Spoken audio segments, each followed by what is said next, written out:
Hello and welcome to Cruising with E-Rider. On today's show, we're going to start off at a little car show over in Germantown, Ohio. And then it's off to Carl's Body Shop, where Matt and the guys are going to teach us what we need to know to keep our cars cool in the summer. So stay tuned for that and more on Cruising with E-Rider. Man, tell me about your car, brother. Hey, we got a 32 Roadster here from Brookville Roadster in Brookville, Ohio. Three window, I'm sorry, 32 three window, okay, and steel body, of course. All steel body, and this car was just driven out to the LA Roadster show, and it's part of my job to take it out to all the cruise-ins and try. Now hold on, do they pay you to do this? Sure, I get a hot dog and a Coke every now and okay, then. I was getting ready to say, man, if you got straight time, that is like a dream job. No, yeah, that's what everybody thinks, it's a dream job. But right. Yeah, but I enjoy doing it, and it's a good place to, you know. Oh yeah. Now, what do you do at Brookville Roadster? You like sales or manufacturing, or what do you do down there? I do a little bit of everything. Do you? From procurement to purchasing, shipping, receiving. Man, you know, car shows. I love your guys' stuff. Hey, we got a good product. Oh man, I think you have the best product. Thank you. Okay, I have been around this for a long time, and you can tell one when they hold it. When you go up and you see a steel body, you know it's new, and it's holding together. I can usually bet money. Yeah, I think we build a good product. You do. We plan on being around for quite some time, I hope. All right, now tell everybody where you're at. We're at 718 Albert Road in Brookville, Ohio. It's about 5 minutes off of I-70 heading west, about 30 miles before you get into Richmond, Indiana. All right, man, tell your boss I want him as a sponsor for the show. I've been hunting Brookville Roadster for a long time. They'd be perfect, man. Well, I'll tell you what, when I get back to the shop in 2 weeks, when he comes back from his vacation, I'll make sure I'd appreciate that. I'll make sure he's told. At least tell him about Cruising with E-Rider. I will. All right, man, I'll tell you what, thanks for being on the show, and we'll see you next time. Thank you. Now, Rick, I hear you're down there at Brookville, too. Yes, I am. So tell me about the car and what you do. Okay, this is a 1932 Roadster. It's got a small block Chevy with a 700 R4. Now, why do you guys put Chevy motors in Ford cars? Because they're economical. I guess, man. And if you're out in the middle of nowhere and you need a part, you can get it. You can always find a Chevy part. Exactly. That's true. It's true. A lot of people like Chevys. Yeah, I know. So we'll put anything that you want in them. Really? Oh yeah, we put everything from Fords, flatheads, big blocks. I like them old flatheads. Them look good. Yeah, we'll put about anything that you want in them. So what do you do down there, man? I am head of customer service. I do inside Oh, so if I call, you gonna be the one on the phone? I'll be the one you talk to. All right. So, what's the basic process? You just call them up and tell you what you want, and you guys build it? Well, what a lot of people do, they'll call in and they'll request a catalog. We'll send them a catalog. They'll call back. We'll answer all the questions they want. They can figure out what year they want to purchase. We do things from 28 through 31 Model A Roadsters and pickups. We do 32 Roadsters and a 3-window coupe, and we do a 32 extended cab pickup.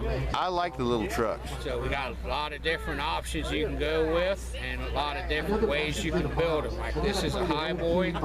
We can also do them as a full fender. So any way that you want to get them, we can do them that way. And you got all that stuff on the website? Yes, it's all on the website. It's www.brookvilleroadster.com. You can also like us on Facebook, and we'll show you a lot of the pictures on there from our road tour going to LA to our car show that we have the third weekend in July every year. We have car clubs come in for shop tours. We'll take pictures of all their cars. Okay, so I can check out all that schedule on the website then, can I? On the website or on the Facebook page. Oh, perfect. Yep. All right, and man. We do shop tours, so if someone's coming through Brookville or down I-70, they can stop in. Now you mean so if I just stopped in, you guys would give me a shop tour? Depend on the situation, but 9 times out of 10, you can do it. Ain't that cool? Yep. Man, thank you so much for showing us this cool little car. Yep, no problem. And you guys keep cruising with the E-Rider. All right, we will. All right. Chad. Ben, tell me about this hot red car, man. It's a 1967 Chevelle SS. It's a big block, 33,000 miles. Now hold on now. Is that a real SS with 37,000 miles? Yes, it is. Oh my God. I've owned the car since 1983. Right? It's been a frame-off restoration we did at our shop. A good friend of mine did the paint work on it, but I did the whole build myself. Well, why don't you should trailer it, man. No, it's not trailer queen. Oh, I know, drive but it. aren't you scared for the odometer to go over? No. Are you sure? I'm positive. Oh my God. You know there are guys out there going to see this and they're going to like want to take you into an alleyway and beat you. Well, it's for sale if they'd like to buy it. Oh. So how did you get the car? What was it like when you got it? The car was an old ex-race car that used to run out of Killcare in the 70s. Hence the short miles. It was on a quarter mile. In fact, the front seats were taken out of it, and it was full of dog hair. His German Shepherd slept in a garage down in the alley in Dayton. Oh. I think it was Beechwood. Right. Right. That's sad. So now, when you got it, did it have the factory motor and everything? It was all just sitting there, ready to go? The car, like I said, was a race car, so a lot of the stuff was missing from it. He had it, but it was all taken apart. Right. It had slicks on it, it had weld-on ladder bars, it had old deep dish crackers on it. Right. It had A little Mickey Mouse stuff, but nothing serious. It was just a nostalgia race car. It was pretty cool. I've got a lot of photographs of it. Right. But I wanted to put it back to original. I don't blame you. So that's what it is. So now, how long has it been in this condition? I finished the car 5 years ago. I bought it in '83, but in 1983 I was blessed with 2 children. I said a boy and girl twin. So that slowed put you everything down? on the back burner, but I kept the car all these years and decided just to do it. So are you done with it? There ain't nothing else you're doing to it? No, I'm building a few other cars right now. Are you? Yes. All right, man. So this is on eBay somewhere or something? No, I just word of mouth. I got a few guys interested in buying it. All right. Now, was that hard? No, See? piece of cake. Told you, man. So where are you coming in from? Greenville, Ohio. Okay, so not far. Man, thanks for being on a cruise with E-Rider, and love this little car. Thank you.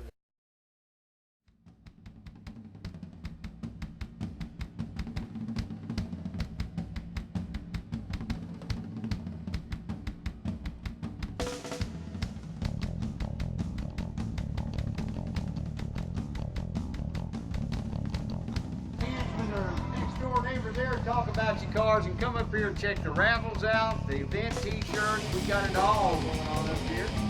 Executive pinstripers.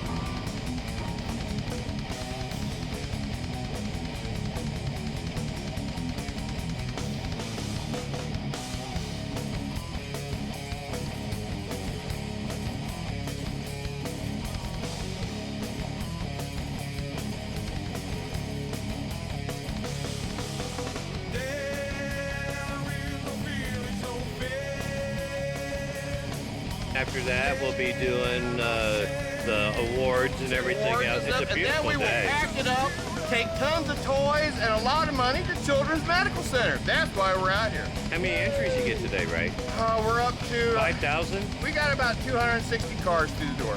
Great, Ray. That's All right, awesome. man. Thanks, Shane, for coming. And what do we keep doing? Keep cruising with E-Rider. There you go.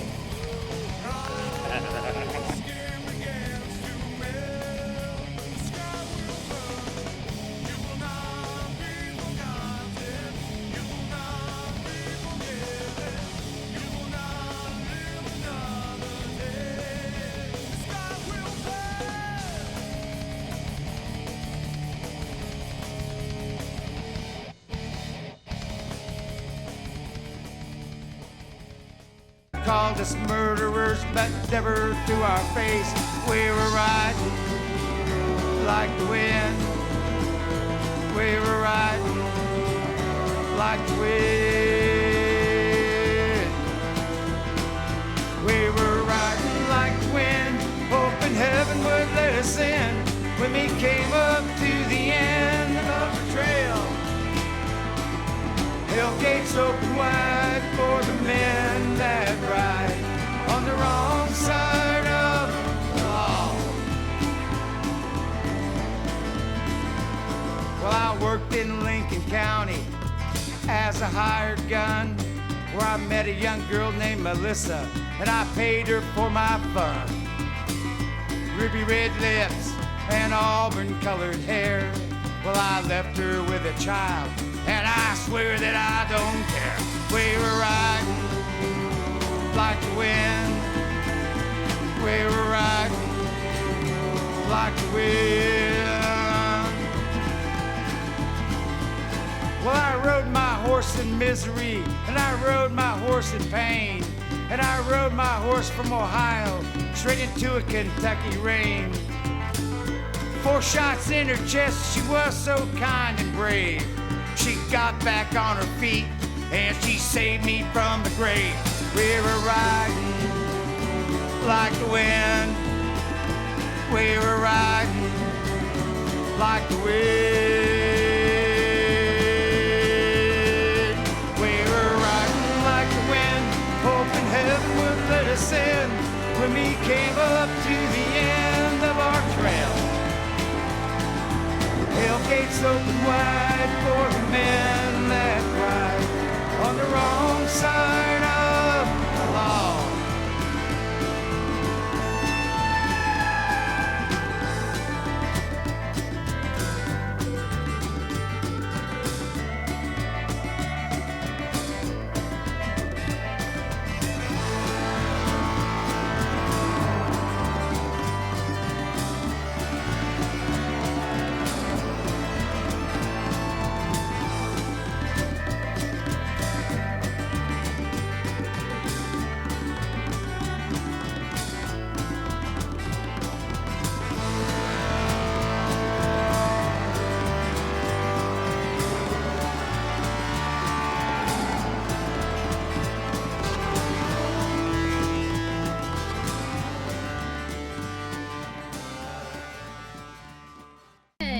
Well, you don't have, but you like hot rods, don't you? Yes. Okay, well, that's all you need to do. We'll teach you everything else. Dale, man, tell me about your car, brother. It's a 65 A 65 what? Impala Super Sport. All right. Well, you know, the people out there, they don't know this stuff. What kind of motor you got? It's got a 409. Ooh. 4-speed. Ooh. Rebuilt it and finished it in 2000. Really? So it's a 14-year reproduction. Man. And how long have you had it?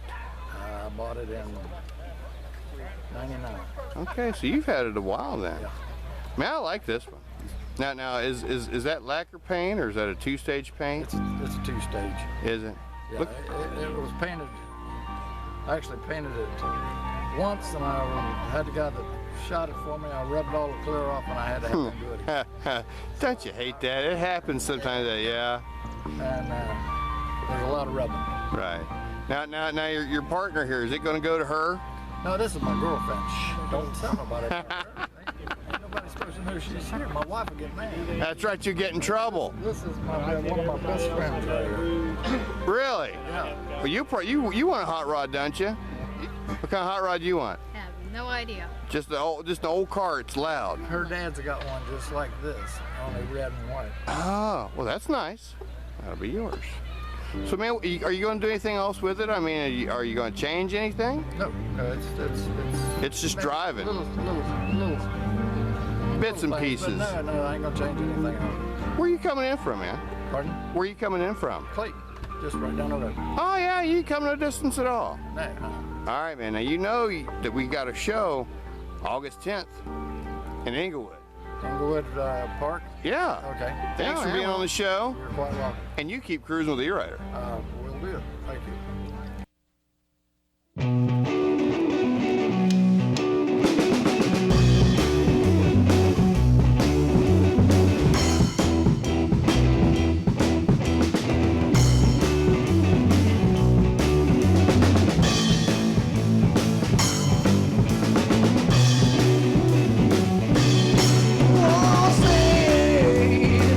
Why don't you say what you do?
down here and Hey, Ray. we got overheating problems. Good. Yeah, we do. We got a car here that's overheating, and they thought maybe it was just low on fluid. But now we're going to do a test to check and see what's going on. Now hold on, you can tell? Yeah, there's several tests we can do. We can do a pressure test to see if there's anything leaking. But if there's still overheating, there's nothing leaking, there's another test we can do. Really? Yeah. I did not know that. Bo, will you explain what we're testing? All right, this right here is a chemical that changes color. It starts out blue, and then as an indicator of a Now hold on a second. Now, I have never seen anything like this. I am a shade tree mechanic. I've never done this before. It even shows you exactly what it does right there on the label. Okay. It starts out blue. Right. And then if it detects hydrocarbons, which is unburnt fuel, right, which should not be in your cooling system. There should be no atmosphere at all in your cooling system. It should be only coolant. Once you have a bad head gasket, or even possibly some lower intakes can cause this too, but the combustion gas and the unburnt fuel leaks into the coolant system. And because you have a higher compression ratio in the cylinder heads, and you have lower pressure in the radiator system, you have 15 to 20 there, 150 in the engine compression, it backs up into the cooling system, and then if it's there, this stuff right here will turn green. Wow. I've never seen this before. I mean, I've done a lot of old stuff on cars, but is this reasonably new? No, it's been around for years. See there, Been around for years. I'm just a terrible mechanic. And what we're finding out is that there's a head gasket now that's leaking pressure into the cooling system, and that's what it's detecting. So it's basically you're not leaking any fluid outside the car. Because I would guess. Okay, that's, I mean, you would assume you're losing a little fluid. You don't know where it's going. It's not coming out the tailpipe. Or you got a bad thermostat. Or you got a bad thermostat. Or something like that. So the fluid will actually leak into the combustion chamber and go out through the exhaust or in through cooling system. So it's a simple test. So we're going to do the test for you right now so you can see. Now, a lot of times you would take this hose and hook it up to engine vacuum. It's really hard to get to on this car. So this is one of our cooling system tools that vacuums the cooling system, and I just use this adapter instead. Gotcha. And then that'll create a vacuum source for me and do that right there. You in there, B? Go start it up.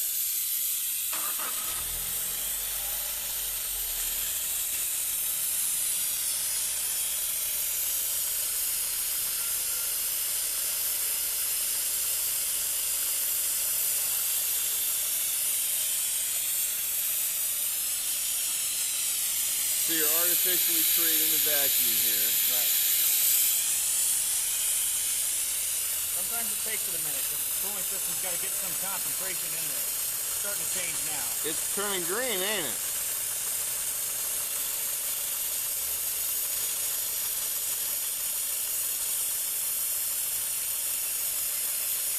Oh, wow. Which is actual physical proof that you got.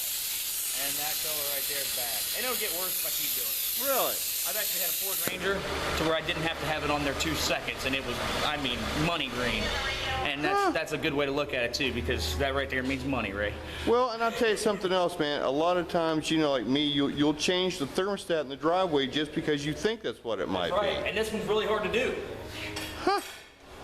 So now, how much would a test like that cost me? I mean, roughly. I mean, is that something I could get done in a day, you think? Yeah, we can test it pretty much. It takes about a half an hour's labor. Right. It's about $42. So that's nothing, especially compared to the repair costs and stuff if you did stuff that wasn't needed. Bad news is we gotta call the customer now and tell them that we gotta take the intake off, possibly take a head off, put new gaskets in there. But I'll tell you something. You've got a physical representation of what's going on.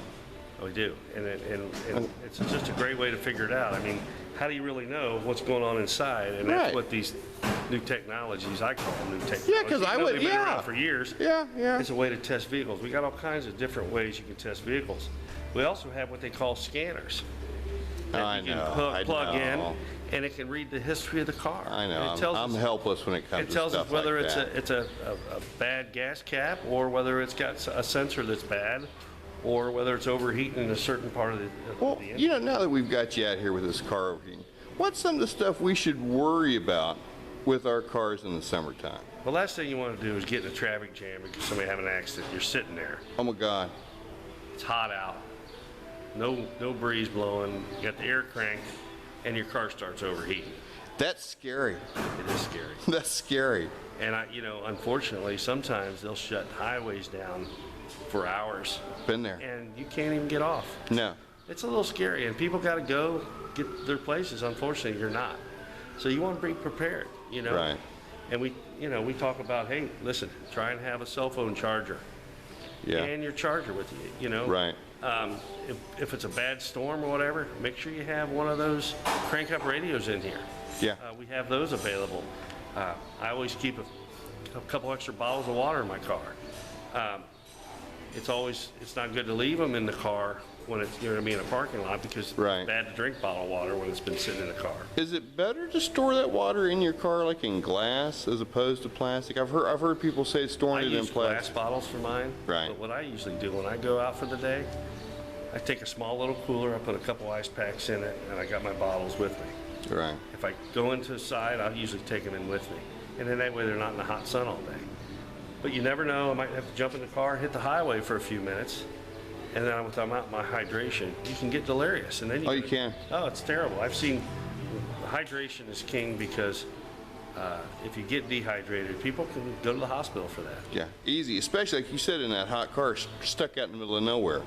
Well, 86% of our brain's water, 90% of our blood's water. And so we want to make sure we're hydrated, because when it starts getting dehydrated, stuff doesn't work. Okay, so if we get stuck out and we're stuck, who should I call for that tow? Well, we have plenty of tow trucks and plenty of drivers.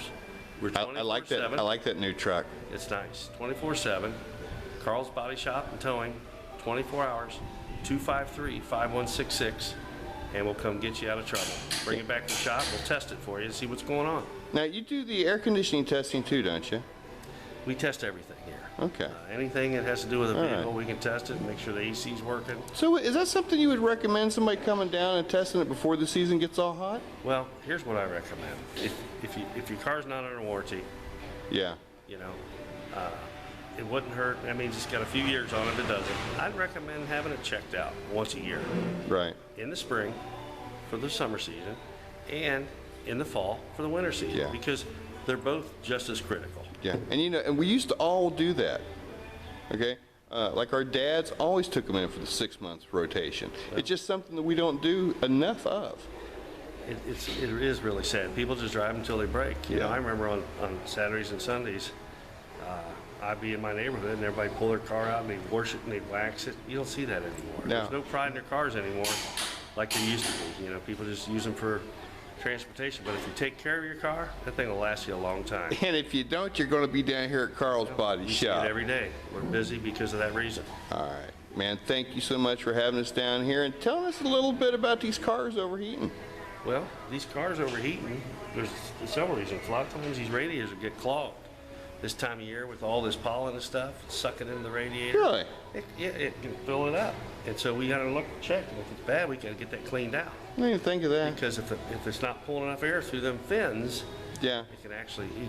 There's electric fans on these things now. Sometimes those things will wear out. And oh man, when that fan goes, you know it too. when that fan goes, you know it, and the car overheats. So that's another thing you got to check. The coolant, you got to make sure you got good coolant on it. It doesn't hurt to have it flushed or at least checked and topped off. Is it something they would need an appointment for, or would they just come down? It's best to call. Okay. A lot of times you can wait.